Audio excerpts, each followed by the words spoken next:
El objetivo de hoy es explicarles qué cosa es el tulip, de dónde salió el tulip, qué significa el tulip, cómo se ha utilizado y en respuesta a qué surgió. Ahora, el tulip, déjenme aclarar que es un acrónimo, o sea, vamos a decir que un título, tulip, porque en inglés, de hecho, la palabra significa tulipán, y fue puesto intencionalmente así, porque esto surge por allá, por Holanda, por Ginebra, por los Países Bajos, que son lugares en donde el frío y el clima permite, es muy común que haya muchos tulipanes en esos lugares. Entonces, se hizo intencionalmente así, tulip, y obviamente está en inglés, pero el tulip no significa necesariamente tulipán, sino que tiene un significado teológico, y básicamente eso es lo que yo les quiero explicar en esta noche. Para nosotros entender básicamente el tulip, lo primero que les quiero aclarar, para que quede claro, es que el tulip se conoce como los 5 puntos del calvinismo, pero el tulip no fue Calvino el que lo inventó. O sea, Calvino murió en el año 1564 y el tulip surgió en 1618, o sea, 54 años después de la muerte de Juan Calvino. Calvino ni se enteró de este tulip ni nada de esto. Ahora, este tulip son así, se le llama los 5 puntos del calvinismo porque defienden la teología que Calvino desarrolló. Pero este acrónimo, como bien lo ven ahí, al igual que la formulación de las 5 solas, eso vino después. ¿Ya? Lo mismo ocurrió con el tulip. Nadie decía, este es el tulip, eso lo decimos ahora, pero en aquel tiempo nadie hablaba del tulip. Eso vino después y ya les digo, Calvino jamás se enteró que su teología la sistematizaron en 5 puntos que llamaron tulip. ¿Ok? Ahora, estos 5 puntos fueron sistematizados en los cánones de Dort. Hoy vamos a aprender también qué cosa es el tulip y qué cosas son los cánones de Dort, que es uno de los documentos confesionales más importantes de la tradición reformada. Ahora, para que ustedes entiendan, el tulip como tal, el surgimiento, hay primero que conocer o entender la historia del tulip, de dónde salió el tulip. Y aquí voy. Miren, Jacobo Arminio, que es el que ustedes ven allá arriba, a la izquierda, nació en el año 1560 y murió en el año 1609. Ahora, Jacobo Arminio era un ministro, o sea, un pastor calvinista, que había sido instruido en la fe reformada bajo el pastor Teodoro de Beza, que había sido el sucesor de Juan Calvino. O sea, estaba Juan Calvino en Ginebra, se muere Juan Calvino. Cuando se muere Juan Calvino, el pastor que vino detrás de Juan Calvino era Teodoro de Beza. Ese Teodoro de Beza era el que le había dado clases y el que había instruido a Jacobo Arminio en la fe reformada. Por tanto, Jacobo Arminio era calvinista, igual que todos los protestantes, mis hermanos. Toda la iglesia protestante era calvinista. El arminianismo vino después, pero la reforma desde que salió, desde Lutero, Zwinglio, John Knox, toda esa gente, todos eran calvinistas. Esa es la fe protestante. Jacobo Arminio también era calvinista. Sin embargo, a Jacobo Arminio se le pidió que defendiera los puntos sobre la predestinación que este hombre que está aquí abajo, que tiene un nombre rarísimo, se llamaba Drik Bolkestein Kurhet. Él decía, por ejemplo, entre las cosas que decía este hombre, es que se necesitaban apóstoles inspirados directamente desde el cielo y que hasta que Dios no enviara a esos tales apóstoles, la iglesia tenía que unirse en una comunión no dogmática. ¿Qué está diciendo? Voten la teología, el dogma es la teología, no hace falta teología. La iglesia tiene que estar unida, eso suena a ecumenismo, sin teología, y además de esto hay que esperar que Dios envíe apóstoles de verdad. Entonces, esto es lo que decía este hombre. Ahora, mandan a Jacobo Arminio a refutar las ideas porque este hombre estaba en contra del catecismo de Heidelberg, que era uno de los documentos rectores de la fe reformada, y estaba hablando en contra de la predestinación y de la elección y todas estas cuestiones, y se le pide a Jacobo Arminio que refute a este hombre. ¿Qué hace Jacobo Arminio? Jacobo Arminio empieza a estudiar los escritos de este hombre y resulta ser que Jacobo Arminio termina convirtiéndose a lo que creía este hombre, y a Jacobo Arminio empieza a negar la fe reformada. Sumado a esto, para más rematar, desde hacía ya algún tiempo, un puñado de hombres, tanto ministros como laicos, habían comenzado a expresar disensión sobre la predestinación y sobre la doctrina de que Dios escogió desde ante la fundación del mundo a quienes iba a salvar. Las inquietudes comenzaron en la misma facultad de la institución holandesa. O sea, ahí en Holanda había una institución educativa en donde se instruía a los ministros, se instruía a las personas en la fe reformada, y en el seno de esa institución educativa surgió la duda de algunos sobre la predestinación y la elección. Por ahí empezó el problema. Entonces, estas inquietudes comienzan, esto se empieza a regar, y entonces la facultad que estaba comprometida con la enseñanza calvinista viene a ser la sede del problema, entonces ahora contra el propio calvinismo. Algunos profesores comenzaron a tener dudas sobre asuntos relacionados con la doctrina de la elección y la predestinación. Ahora, por otro lado, Arminio tampoco guardó sus dudas para sí mismo.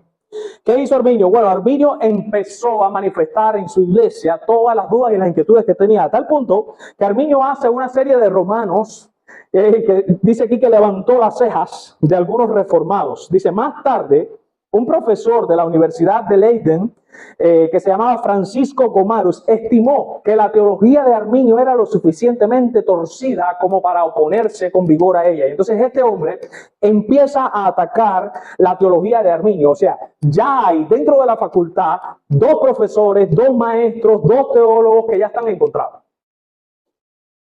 Ellos dos se comienzan a enfrentar. Sin embargo, Jacobo Arminio muere en el año 1609. Sin embargo, sus ideas no se murieron. Un debate serio pronto comenzó. Desde 1611 hasta 1618, que fue cuando se hizo el Sínodo de Dort, pasaron 7 años de discrepancias entre calvinistas y arminianos. La grieta se ensanchó, dice que surgieron los desacuerdos, hubo llamados a la paz, se llamó a la paz de que pararan, que dejaran eso, pero eso nadie atendió a esos llamados, y Arminio dio lentamente pasos hacia lo que nosotros conocemos hoy como el arminianismo. O sea, vamos a sistematizar desde aquí. Arminio realmente no se propuso crear una nueva corriente, él simplemente lo mandan a rebatir las ideas de este hombre. Al final termina ahí convencido por las ideas de este hombre, y entonces él empieza a esas dudas las empieza a exponer desde el púlpito y dentro de la misma facultad, y entonces se le levanta otro profesor por allá que está, y los que están con él y los que están con este, y ahí empieza, y estuvieron 7 años en ese problema. Ahora, Jacobo Arminio muere en 1609. El año siguiente, en 1610, ¿qué pasó? Vinieron los discípulos de Jacobo Arminio, 46 ministros en total, y ellos redactaron un documento que se llamaba remonstrancia. Por eso son conocidos como los remonstrantes. Ahora, remonstrancia significa una protesta o una declaración de oposición. O sea, el documento que ellos redactaron era una protesta contra la teología reformada, y ese documento se llamaba la remonstrancia. Por tanto, estos hombres eran conocidos como los remonstrantes, o los que están protestando contra la teología reformada. El grupo que lideró el movimiento en contra de la teología reformada ortodoxa fue llamado los remonstrantes. Se les llamó remonstrantes porque protestaban contra ciertas doctrinas de su propia herencia teológica. Básicamente, habían 5 doctrinas que eran el punto de la controversia, el problema. Los seguidores de Arminio querían cambiar la posición reformada y presentaron sus 5 puntos en forma de queja o protesta ante la corte holandesa. Déjenme aclarar que en Holanda ellos no eran bautistas, ellos eran reformados. El gobierno, o sea, el Estado y la iglesia estaban unidos. O sea, el Estado tenía una iglesia, la iglesia era la reformada. Entonces, aunque ellos están presentando la protesta ante la corte, como el Estado y la iglesia están unidos, pues el Estado está unido a la iglesia, el Estado forma parte de la iglesia. O sea, que protestar contra la corte era básicamente protestar también contra la iglesia. Ellos presentan este documento frente a la corte, y finalmente 7 años después, en 1618, la iglesia reformada holandesa recibió el permiso del gobierno para convocar a una asamblea eclesiástica con el fin de resolver el problema del arminianismo, y ese es el famoso Sínodo de Dort. Aquí están básicamente los 5 puntos que proponen los remonstrantes. Mis hermanos, la ignorancia en cuanto a este tema es bastante grande. Yo recuerdo que yo estaba sentado en el seminario, en el lobby del seminario, y vino uno seminarista en aquel tiempo, pastor ahora, y estábamos él y yo, siempre estábamos discutiendo en buenos términos, porque nos llevábamos bien, pero éramos por opuestos en teología. Y recuerdo que yo estaba sentado en un sillón y él vino y me dijo: ustedes los calvinistas, que redujeron la teología a 5 puntos. O sea, que la gran mayoría de los arminianos cree que los 5 puntos los inventamos nosotros, y fue todo lo contrario. Fueron los arminianos los que redujeron la teología a 5 puntos, y entonces los calvinistas respondieron con los 5 puntos, pero los primeros fueron los 5 puntos de los arminianos. O sea, no fuimos nosotros los que redujimos nada. ¿Cuáles eran los 5 puntos? Primer punto, libre albedrío o capacidad humana. ¿Qué decían ellos? Ellos enseñaban que el hombre, aunque estaba afectado por la caída, ellos decían, sí, el hombre está afectado, el hombre es verdad que la caída le hizo algo, pero tiene la capacidad de escoger entre el bien y el mal. O sea, el hombre puede escoger solo. Sin la ayuda de Dios, él puede darse cuenta de lo que es bueno y lo que es malo, por tanto, él puede aceptar a Cristo o lo puede rechazar sin la ayuda de Dios. ¿Qué decían ellos? Que el libre albedrío de Dios les daba la capacidad de ejercitar la fe. Fíjate, ejercer fe. Ellos tenían la capacidad de ejercer fe sin Dios. Ellos podían ejercer la fe en Dios y podían, por tanto, recibir el evangelio y de este modo ellos podían obtener por sí mismos la salvación. Ese era su primer punto. Segundo punto, elección condicional. Ellos enseñaban que Dios puso sus manos sobre todos aquellos individuos que él sabía que iban a responder al evangelio. ¿Qué dijeron ellos? No, Dios hizo una elección, como ven ahí, condicional. Hay condiciones. ¿Bajo qué condiciones Dios se basó para elegir a alguien? A los que él sabía que iban a responder al evangelio. A eso fue a lo que él escogió. Dicen esta gente. Por tanto, Dios eligió a aquellas personas que él vio que iban a querer ser salvas por medio de su libre albedrío y a pesar de su estado natural caído, y por supuesto que en conformidad con el primer punto del arminianismo, este estado no era de caída total o de depravación total. O sea, el hombre podía escoger y como Dios sabía quiénes lo iban a escoger, a esos él los escogió. Ese es el segundo punto de ellos. Tercer punto, ¿qué dicen ellos? Redención universal o expiación general. Ellos enseñaban que Cristo había muerto, escuchen esto, para salvar a todos los hombres, pero solo de un modo potencial. Fíjense, Cristo murió de manera potencial. ¿Qué significa? Que murió de manera potencial, que la muerte de Cristo hacía posible que Dios pudiera perdonar a cualquier pecador, pero únicamente a condición de los que creyeran. O sea, ¿qué decían esta gente? Cristo no muere específicamente por un grupo de gente. De hecho, Cristo no muere por nadie específicamente, sino que Cristo muere para hacer posible la salvación. Y todo el que crea puede entrar y se salva por creer. O sea, Cristo muere para hacer posible la salvación. Ubíquense como en esta iglesia, uno abre la puerta, pero yo no entro a nadie. Y pongo un cartel, la puerta está abierta, el que quiera entrar, que pase. Y entonces el que quiere entrar, se salva, vamos a decirlo así. Básicamente lo que ellos dicen, algo muy similar. Cristo muere, abre la puerta del cielo, pero él no entra a nadie, la gente entra sola. Él simplemente abre la puerta con su muerte y deja que los hombres solos por su libre albedrío, por su decisión, ellos vayan entrando poquito a poco. Cuarto punto, ellos dicen que la obra del Espíritu Santo estaba limitada por la voluntad humana. ¿Qué decían ellos? Bueno, ellos enseñaban que el Espíritu Santo comienza la obra de traer una persona hacia Cristo, pero esa persona puede resistir el propósito del Espíritu Santo, incluso puede frustrar la voluntad del Espíritu Santo. Puede frustrar. Ustedes saben, cuando alguien se frustra es cuando las cosas no te salen como tú querías. Ellos decían que el Espíritu Santo puede frustrar, o sea, que el ser humano puede frustrar al Espíritu Santo. El Espíritu Santo quiere salvarte, pero tú no lo dejas. Frustras el plan del Espíritu Santo. El Espíritu Santo no podría impartir vida, decían ellos, a menos que el pecador quisiera voluntariamente que esa vida le fuera impartida. Y el quinto punto, la caída de la gracia. ¿Qué decían esto? En este punto enseñaban que un hombre salvo podría final y definitivamente perder la salvación después de haberla tenido. Esto es, por supuesto, el resultado lógico y natural de todo el sistema, obviamente. Es decir, si el hombre debe tomar la propia iniciativa en su salvación y él solo puede entrar, pues entonces él solo también puede salir y soltarla cuando quiera. Y así quedó todo el sistema. Esa fue la remonstranza. Déjenme decirle que la remonstranza esa la cambiaron 500,000 veces. Después que la presentaron, vinieron al año después del Sínodo y la volvieron a cambiar, y después la volvieron a cambiar, y después la volvieron a cambiar. Era muy ambigua. Ellos hablaban de la predestinación, de la elección y todo eso, pero de manera ambigua. O sea, ambiguo, cuando tú dices algo ambiguo, es algo que no está definido, que se queda con dos sentidos, no queda preciso. Tú no sabes a qué se está refiriendo.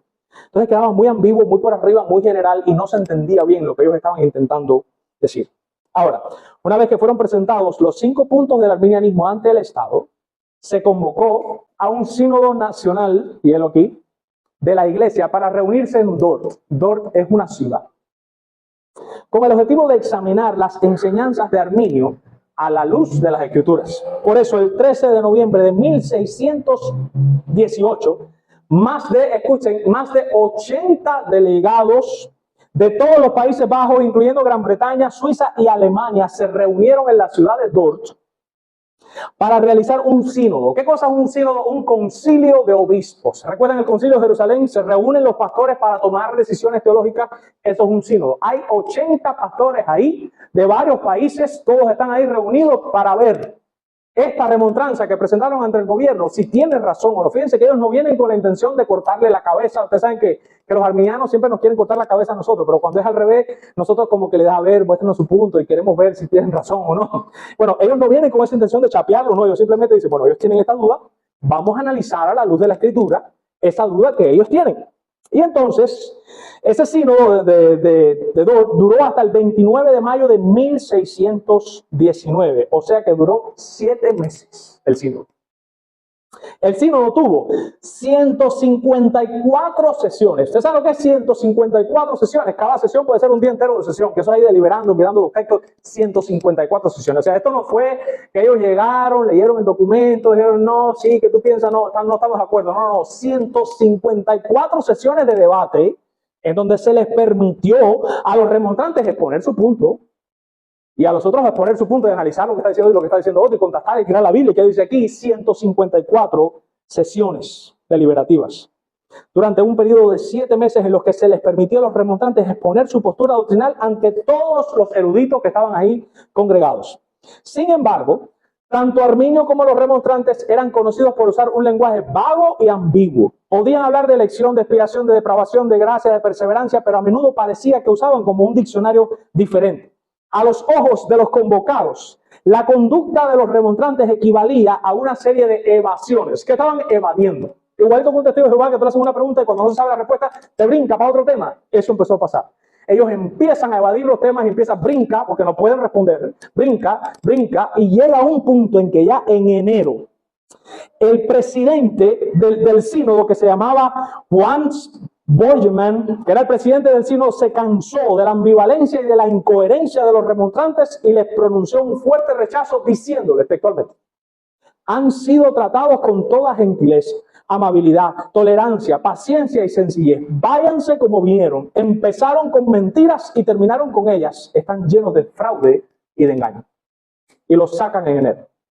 O sea que estuvieron todo noviembre, diciembre, y en enero es cuando ya se cansa el presidente del sínodo y los expulsa. Desde que ellos salen, desde enero hasta mayo, los 4 meses empiezan ellos a redactar los cánones de Dort. El sínodo temía que esa doctrina arminiana invocara de nuevo el error de Pelagio desde el infierno. ¿Quién era Pelagio? Pelagio era un hombre que había vivido unos siglos atrás, donde decía que la caída de Adán y Eva no había afectado al ser humano y que el ser humano podía buscar a Dios sin la ayuda de Dios. En uno de los concilios, mucho para atrás, al principio de la iglesia, se condenó como herejía la doctrina de Pelagio. Entonces, esta gente, seguidores de Arminio, tienen una teología muy parecida a la de Pelagio y el sínodo obviamente está preocupado. Por tanto, esta herejía del siglo V, que negaba la dependencia absoluta de la humanidad caída de la gracia, era lo que ellos tenían. Al final, no se pudo encontrar ninguna base por la cual poder reconciliar el punto de vista arminiano con el que exponía la palabra de Dios, y concluyeron afirmando que los argumentos de los remonstrantes no podían ser armonizados con las Escrituras. Entonces el sínodo formuló 5 puntos del calvinismo, o sea, ahí es cuando ellos redactan los 5 puntos después de los 5 puntos remonstrantes para contrarrestar el sistema arminiano y en respuesta a los 5 puntos del arminianismo, reafirmando así la postura sostenida por la Reforma protestante. Durante los siguientes 4 meses, desde enero hasta mayo, los delegados respondieron a los 5 puntos de los remonstrantes con 5 puntos propios llamados los cánones de Dort o el famoso tulip. Aquí está, el tulipán. Que cuando ellos lo redactaron no le pusieron tulip. Se llama los cánones de Dort. Ahora, después, más adelante, alguien cogió esos cánones de Dort y dijeron, mira, los 5 puntos que se trataron son estos, y pegan con este acrónimo y le formularon el acrónimo del tulip, y así lo fueron poniendo. ¿Cómo quedó? Bueno, tulip, ya les digo, es un acrónimo. La T viene obviamente del inglés, que es total depravity, que significa literalmente depravación total. La U es unconditional election, que significa elección incondicional. La L es limited atonement o expiación limitada. La quinta, la cuarta, irresistible grace, gracia irresistible. Y la última, la P, perseverance of the saints, la perseverancia de los santos. Y así es como ellos responden a los 5 puntos que habían formulado los remonstrantes. Por eso es que alguien dice que una flor, en este caso un tulipán, floreció en Holanda en la primavera de 1619, porque esto sale en mayo de 1619, los cánones de Dort. Ahora bien, ahora vamos a ir letra por la letra del acrónimo. El acrónimo está en inglés, hay que seguir por el inglés, aunque después entre paréntesis van a tener en español al lado para que vean el equivalente en español y obviamente vamos a explicar en español. Por tanto, teniendo en cuenta el acrónimo, que el primero es depravación total o total depravity, vamos al primero, la depravación total. ¿Qué formuló el sínodo de Dort? El sínodo de Dort dijo que la depravación total no significa que el hombre sea tan malo como puede llegar a ser. O sea, no se refiere a la depravación absoluta o a la depravación radical, como enseñan los arminianos. Cuando tú le dices a un arminiano, el hombre está totalmente depravado, el arminiano entiende que el hombre está absolutamente depravado. Cuando dice depravación total, la depravación tiene que ver con la maldad. Y la parte de total no es que tú eres todo lo malo que puedes llegar a ser, sino que todo tu ser, tu mente, tu voluntad, tus emociones y tu cuerpo, todo lo que es tu ser, totalmente está manchado por el pecado. Está corrompido. Por tanto, no queda ninguna parte del cuerpo humano que no esté corrompida por ese pecado. Y por eso se llama depravación total. Significa que el pecado afecta a toda la naturaleza humana, como ya les dije, y que las consecuencias más importantes es que, por ejemplo, sin la intervención de Dios, el hombre no puede venir a Dios. Vamos ahí. Como el ser humano, todo su ser totalmente está depravado en el sentido de que el pecado dañó la mente, dañó la voluntad, dañó el corazón, dañó las emociones, dañó el cuerpo, pues entonces el hombre está incapacitado y no puede buscar a Dios porque está depravado. En el sentido de que el pecado no lo deja.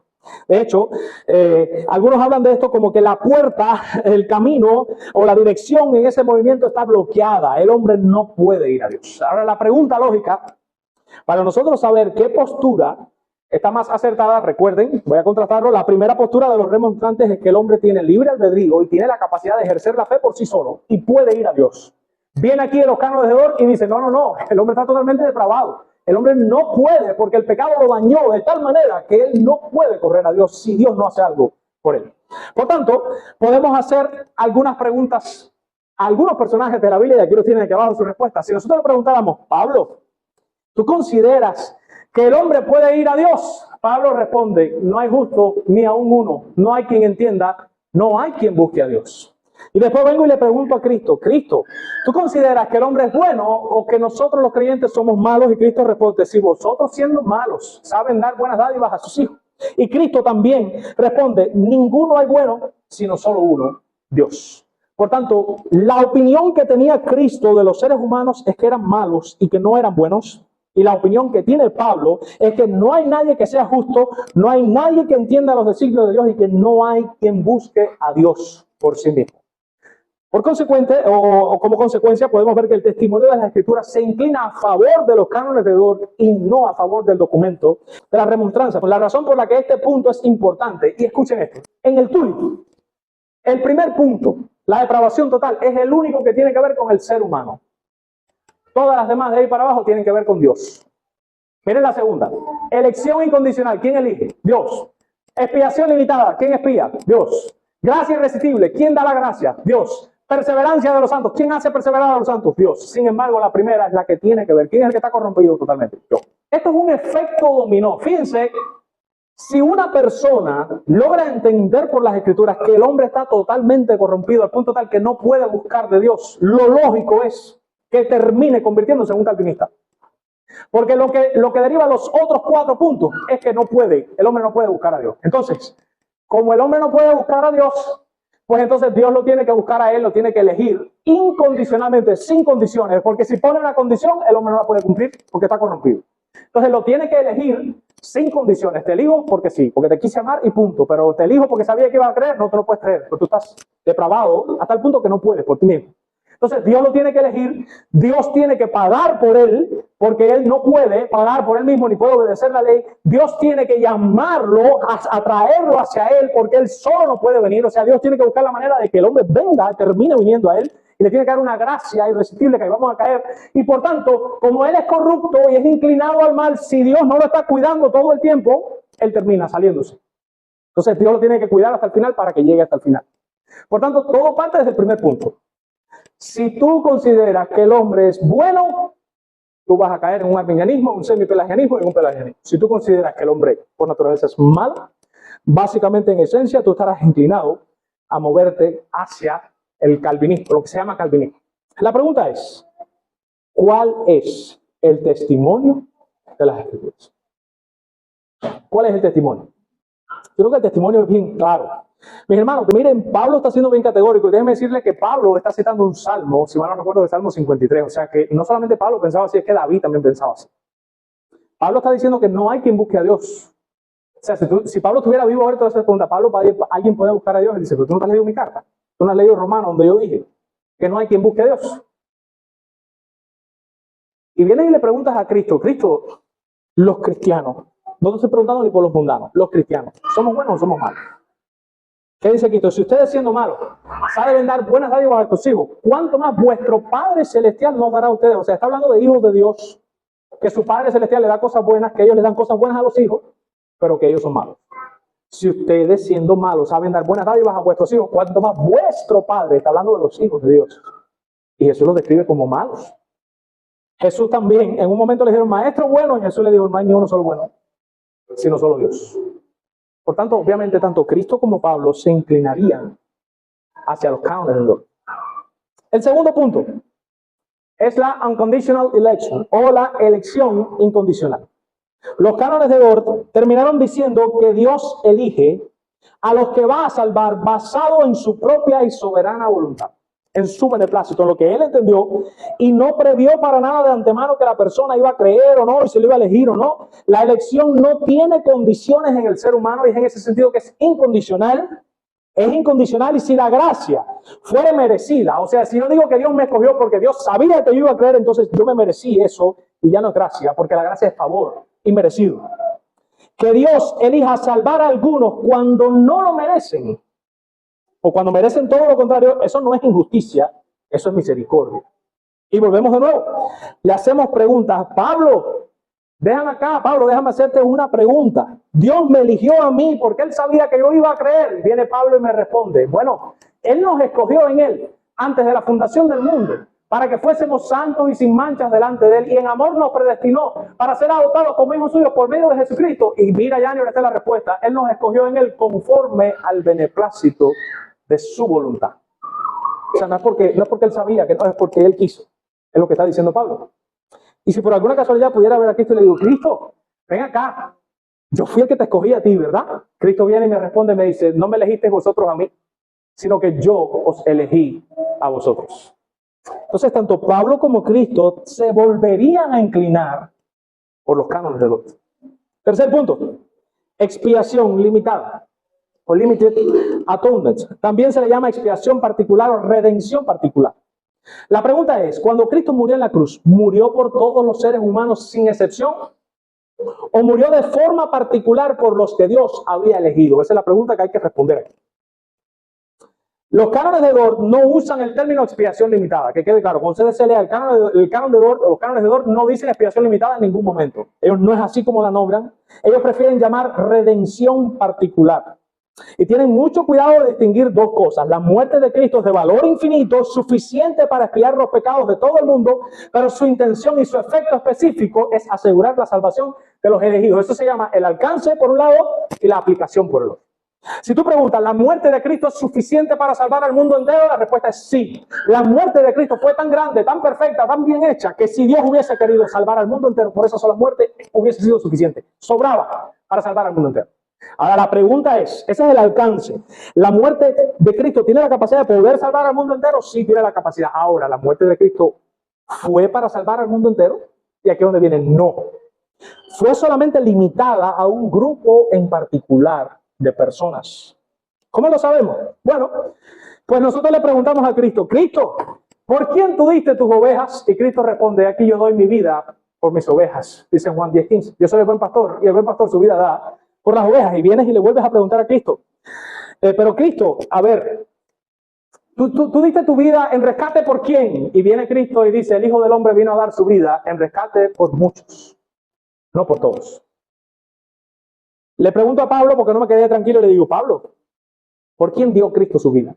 Y viene Pablo y dice, Cristo amó a la iglesia y se dio a sí mismo por ella para santificarla y presentarla delante de él. Entonces la dio por la iglesia, dice Pablo. Incluso le preguntas a un ángel, ¿por quién dio su vida a Cristo? Y viene el ángel y te responde como el que le dijo, él salvará a su pueblo de sus pecados. Hasta los mismos ángeles saben que Cristo venía a salvar a su pueblo de sus pecados. Ese es el Salmo 138. Ahora, déjenme aclarar algo. En la Biblia existe una tensión, vamos a decirlo así, en la voluntad divina. Dios es un ser complejo, recuerden, no es tan fácil como nosotros. Dios está muy por encima de la creación. Y las Escrituras parecen mostrar que Dios tiene dos voluntades. La voluntad preceptiva y la voluntad decretiva. La voluntad preceptiva, ya lo dice, viene del precepto. El precepto es lo que es la ley, lo que sería lo correcto. Por ejemplo, la ley, cuando dice el Salmo 19, el precepto de Jehová es puro, que alumbra los ojos, se está refiriendo a la ley de Dios.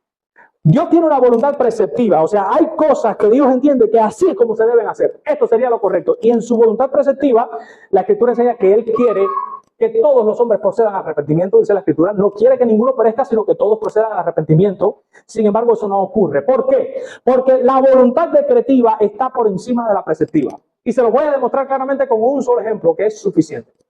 Dice uno de los mandamientos, no matarás, ¿sí o no? Mi pregunta, ¿Dios quiere que alguien mate a otra persona? Respuesta, no.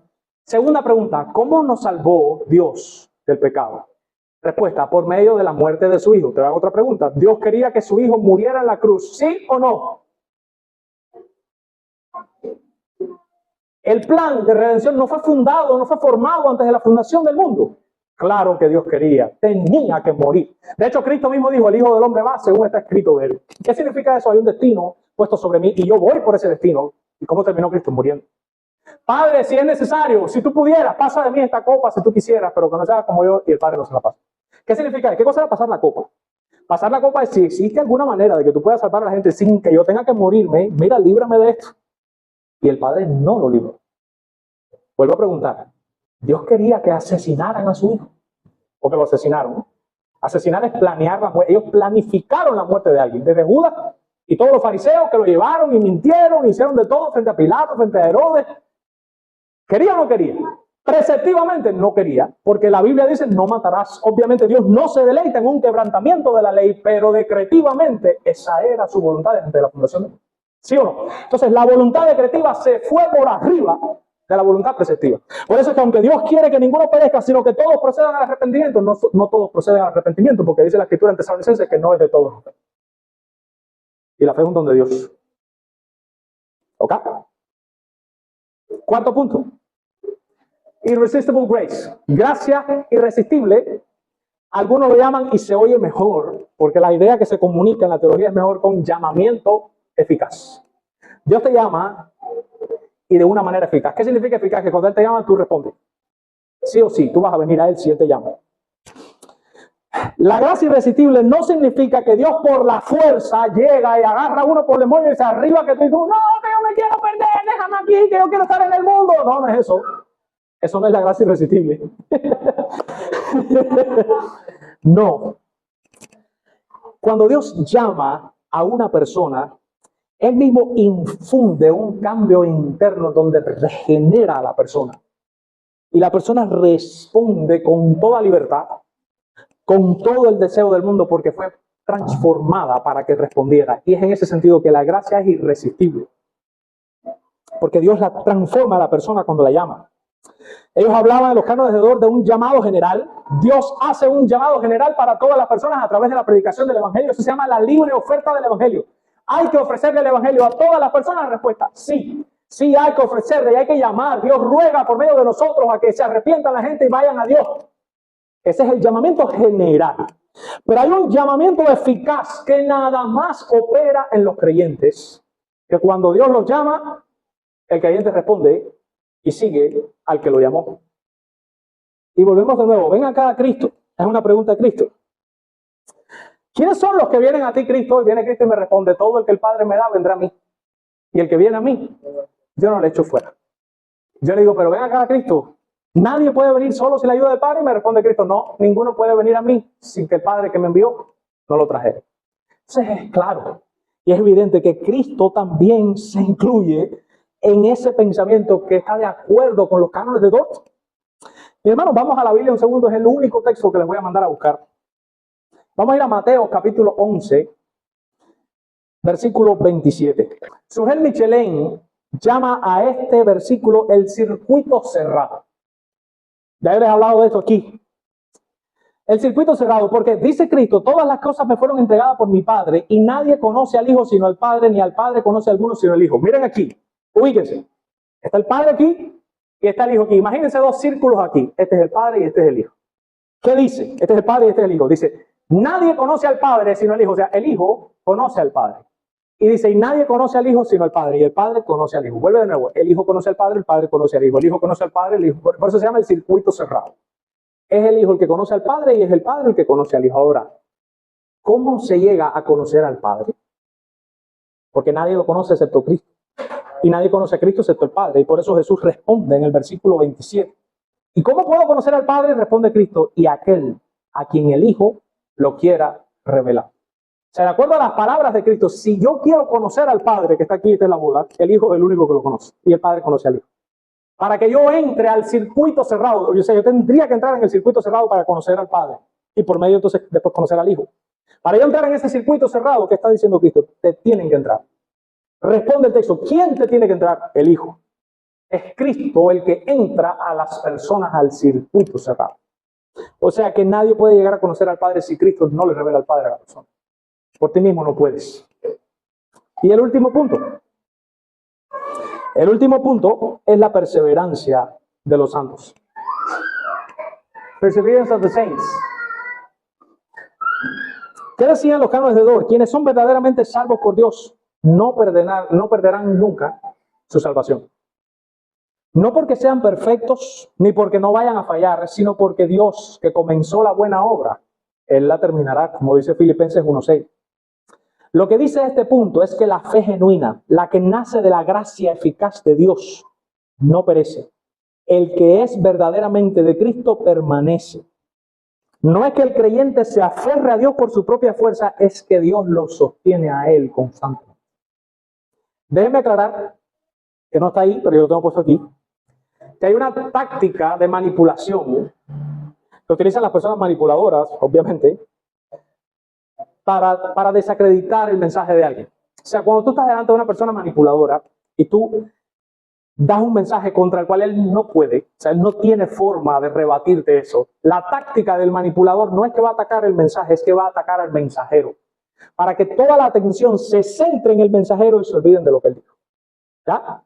La idea es que, ponerlo conmigo para poner, si ya no le está diciendo algo que yo no lo puedo rebatir, no tengo forma, pues entonces yo no voy a ponerme a decir, no, Yanio, lo que él está diciendo es mentira, más bien es mejor inventar que Yanio está en pecado, por ejemplo, para que pierda credibilidad lo que yo estoy diciendo. Y así se quitan de arriba el mensaje y al mensajero. Esa es una táctica. Lo mismo hacen los arminianos. Cuando se habla de la perseverancia de los santos, ¿qué dicen los arminianos? Que los calvinistas enseñamos que tú puedes acabar, emborracharte, fornicar, pero que la salvación no se pierde. ¿Eh? Y no es eso lo que enseñan los cánones de Dort. De hecho, miren el título, perseverancia de los santos, no es la perseverancia de los impíos. ¿Sabes? No es que tú puedes ser un impío la vida entera y Dios te va a hacer perseverar hasta el final, aunque seas un impío. Es que Dios, el que hace perseverar, es a los santos, al que vive en santidad. O sea, es todo lo contrario, no es. El calvinista no dice tú puedes acabar y al final vas a ser salvo. El calvinista lo dice, si tú eres salvo de verdad, Dios no te va a dejar llevar una vida pecaminosa. Y si te extravías, te vas a ir a buscar y te va a regresar de vuelta al camino, como hizo con la oveja extraviada. Él no te va a dejar que te pierdas, pero no es que tú vas a vivir la vida como a ti te da la gana. Por tanto, si nosotros dijéramos, a ver, vamos a hacer entonces preguntas en la Escritura. A ver, Cristo, ¿yo puedo caerme de la gracia a Cristo? O sea, ¿en algún momento yo puedo perder la salvación? Cristo me responde, mira, Janior, a mis ovejas, yo les doy vida eterna y no perecerán jamás, dice la Reina Valera del 60. En esta versión dice, no perecerán nunca y nadie las arrebatará de mi mano. ¿Qué me responde Cristo? No, no, no, mis ovejas yo les doy vida eterna y no perecerán jamás. Porque nadie las puede arrebatar de mi mano. Dice, mi Padre, que es el que me las dio, es más poderoso que yo y nadie las puede arrebatar de la mano de mi Padre. La respuesta es no, Yaño, no puedes. Vamos a hacerle entonces la pregunta a Apolo. Digo, ven acá, Apolo. ¿Dios salva temporalmente o Dios salva después que te salva para siempre? Y viene Apolo y me responde, bueno, Yaño, Dios puede salvar perpetuamente, dice en hebreo, a todos los que por él se acercan viviendo para interceder por ellos para siempre. ¿Cómo puede salvar? Apolo me responde perpetuamente. Y vengo y le pregunto a Pablo, ven acá, Pablo, ¿existe la posibilidad de que si Dios me escogió o que yo haya obtenido la salvación, yo la pierda? Y viene Pablo y me dice, no, Yaño, porque a los que antes conoció, también los predestinó para que fuesen semejantes a su Hijo. Y mire la frase, y a los que predestinó, a estos, eso no se puede ir, eso es clave. ¿Quiénes son estos? Los mismos que conoció y los mismos que predestinó. A esta misma gente, Él los llamó. Y a los que llamó, a estos mismos que llamó, los justificó. Y a los que justificó, a estos, vuelve de nuevo, también los glorificó. ¿Quién se pierde en el proceso? Nadie se pierde en el proceso. Los que fueron conocidos y predestinados terminan glorificados. Entonces, Pablo tampoco hubiese estado de acuerdo con el documento de los remonstrantes. Mis hermanos, la vida eterna es eterna. No es vida temporal. Lo que Cristo ofrece es vida eterna en Cristo. Si Dios te la da y después te la quita, no fue eterna, fue temporal. Una vez que tú tienes la vida, la tienes eternamente y para siempre. Nada ni nadie nos podrá separar del amor de Dios que es en Cristo Jesús. Conclusiones. La soberanía de Dios siempre ha sido el punto en cuestión en toda esta disputa. El corazón de la teología arminiana es el hombre. Arminio es el hombre el que puede, no es Dios. El hombre, su rol, hasta qué punto puede él mandar o no, o independizarse de Dios. El arminianismo afrenta a Dios mismo, pues intenta colocar la soberanía sobre el hombre, mientras que se la quita a Dios poniéndolo como un simple caballero que está esperando a que sus criaturas le den permiso para actuar. Si usted mira la teología calvinista te pone a Dios en el centro. Todo depende de Dios. Es Él el que salva, es Él el que santifica, Él es el que me guarda, todo es Él, es Él, es Él. El arminiano te quita a Dios de medio y dice, no, no es Dios. Eres tú. Tú puedes venir a Cristo, tú te puedes arrepentir, tú tienes que vivir en santidad, tú tienes que buscar de Dios, tú cuida la salvación con temor y temblor para que, y si llega fue porque la cuidaste y bla, bla, bla. Quitan a Dios y ponen al hombre. Sin embargo, una buena teología, para que sea una buena teología, tiene que tener dos características. Tiene que exaltar al Creador y humillar a la criatura. Si no, no es una buena teología. Por el contrario, el calvinismo honra a Dios. Porque humilla a la criatura, mientras que honra al Creador. El arminianismo empodera a la criatura y humilla al Creador, poniéndolo como un siervo del hombre. Como escribe Packer, en realidad el calvinismo se trata realmente de un solo punto, que es el punto de la soteriología, o sea, la salvación. El único punto realmente que define lo que diferencia entre un calvinista y un arminiano es quién hace la salvación del hombre. Obviamente los calvinistas creen que es Dios el que salva a los pecadores. El arminiano cree que depende de él, el calvinista cree que depende de Dios. Dios salva a los pecadores, Él los salva desde la eternidad pasada por la elección incondicional, los salva a través de la cruz mediante una expiación particular y definida y salva a cada uno de ellos en un momento en específico con un llamamiento eficaz y después los preservará y los guardará por el resto de su vida y los impulsará por medio de la gracia para que se aparten del mundo y vivan vidas santas. Tal vez entonces haríamos bien en llamarnos a nosotros mismos calvinistas, felices en declarar con los del sínodo de Dort que desde el principio hasta el fin, desde la eternidad y hasta la eternidad, la salvación le pertenece al Señor.